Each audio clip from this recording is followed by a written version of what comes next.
ఇంట్లో పిల్లలకైనా లేకపోతే ఇంట్లో వాళ్ళకైనా లేకపోతే ఇంటికి గెస్ట్లు వచ్చినప్పుడైనా ఏదైనా 5 నిమిషాల్లో అది కూడా ఇంట్లో ఉండే ఐటమ్స్తో అది కూడా చాలా హెల్త్కి మేలు చేసి ఏదైనా స్నాక్ చేయాలి అన్నట్లయితే ఇలాంటి స్నాక్ చేయండి, చాలా టేస్టీగా ఉంటుంది.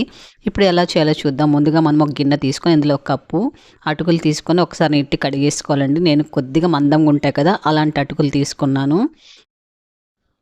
ఇప్పుడు దీనిపైన ఒక 2 టేబుల్ స్పూన్లు నీళ్ళు చల్లుకొని ఒకసారి బాగా ఇలా కలిసేటట్టు కలుపుకున్న తర్వాత మూత పెట్టుకొని జస్ట్ ఒక 2 నిమిషాల పాటు వదిలేసామనుకోండి, కొద్దిగా బాగా సాఫ్ట్గా అవుతాయండి. అంతలోగా మనము ఒక మిక్సీ జార్ తీసుకొని ఇందులో కొద్దిగా ధనియాలు, కొద్దిగా సోంపు, కొద్దిగా జీలకర్ర, కొద్దిగా కరివేపాకు, కొద్దిగా మిరియాలు వేసుకొని అలాగే కారం తగినన్ని పచ్చిమిరపకాయలు కూడా వేసుకొని ఒక 5-6 వెల్లుల్లి, కొద్దిగా అల్లం కూడా వేసుకుని దీన్ని కచ్చాపచ్చాగా మిక్సీ పట్టుకోవాలి. చూడండి ఇలా బరగ్గా ఉండాలి.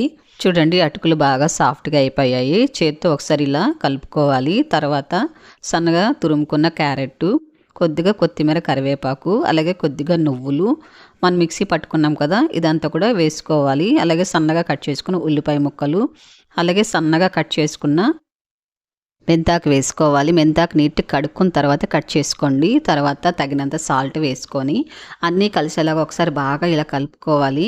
ఇలా కలుపుకున్న తర్వాత మనము ఇందులో ఒక 4 స్పూన్లు శనగపిండి వేసుకోవాలి. మొత్తం కలిసేలాగా ఇలా కలుపుకోవాలి. ఎంత పిండి పడుతుందో అంత పిండి వేసుకోవాలండి. లూజు లేకుండా బాగా కాస్త గట్టిగా ఉండేటట్టు పిండిని కలుపుకోవాలి. తర్వాత నీట్గా చేయి కడిగేసుకొని ఒక చిన్న ముద్ద తీసుకొని ఇలా మనము వడ షేప్లో చేసుకోవాలి, రౌండ్ షేప్లో. అన్నీ కూడా ఇలా చేసి పెట్టుకున్న తర్వాత స్టవ్ పైన ఆయిల్ పెట్టుకొని ఆయిల్ బాగా వేడెక్కిన తర్వాత ఇందులో ఒక్కొక్కటి వేసుకొని మీడియం ఫ్లేమ్లో ఉంచుకొని వీటిని 2 వైపులా తిప్పుతూ మనం ఫ్రై చేసుకోవాలి. మెంతికూర చాలా చేదుగా ఉంటుందని చాలామంది తినరు కదండి. అలాంటప్పుడు ఇలా శనగపిండి వేశారనుకోండి అస్సలు చేదు అనేది ఉండదండి. అలాగే ఇందులో మనము సన్నగా తురుముకున్న క్యారెట్ కూడా వేసాం కాబట్టి ఇంకా చాలా టేస్టీగా ఉంటుంది. హెల్త్ కూడా చాలా మంచిదండి. ఇలా మనము ఆకుకూరతో చేసి పెడితే చూడండి అన్నీ కూడా ఇలా ఫ్రై చేసుకొని తీసేసుకోవడం అండి. ఎంత కలర్ఫుల్గా ఉందో చూడండి. చాలా క్రిస్పీగా ఉంటుందండి. పైనంత లోపల భలే సాఫ్ట్గా ఉంటుంది. మనం వేసుకున్న మసాలా అలాగే ఈ ఆకుకూర, క్యారెట్, ఈ శనగపిండితో సూపర్గా ఉంటుందండి టేస్ట్. పిల్లలు అయితే ఒక్కటి మొదలు పెట్టారంటే ఇంకా తింటూనే ఉంటారంటే అంతా బాగుంటుంది. దీనికి చట్నీ కూడా అవసరం లేదండి, అలాగే తినేసేయచ్చు. నచ్చింది కదా ఈ రెసిపీ, తప్పకుండా ట్రై చేయండి. అలాగే లైక్ చేయండి. మీ ఫ్రెండ్స్ అండ్ ఫ్యామిలీకి ఈ వీడియోని షేర్ చేయండి.